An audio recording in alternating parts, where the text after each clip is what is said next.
قرآن کے اندر وہ ایک آیت ہے کہ جب تم پھنستے ہو تو تم میری طرف لوٹتے ہو، جب تم نکل جاتے ہو تو تم یہ کہتے ہو کہ یہ میرا ہی علم تھا، یہ میری دانشوری تھی کہ میں نکل گیا ہوں۔ یہ اللہ تعالیٰ نے قرآن میں یہ بھی بتا دی ہے۔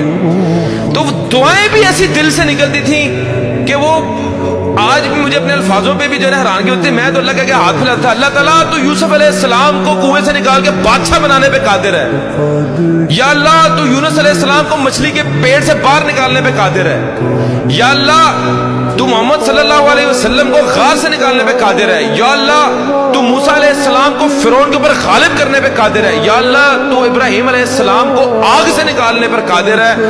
یا اللہ میرا مسئلہ تیرے آگے کیا ہے؟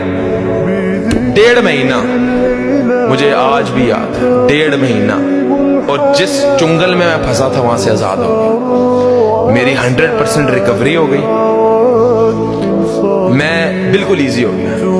تب میرا یقین پختہ ہو گیا کہ میں نے زندگی کے اندر کبھی کسی مخلوق کے آگے کوئی ہاتھ نہیں پھیلانے، کبھی کسی کو کام نہیں کہنا۔ جب میرا رب چاہے گا میں رب کو کہنا ہے، میرا رب چاہے گا ہو جائے گا، نہیں تو کوئی مسئلہ نہیں۔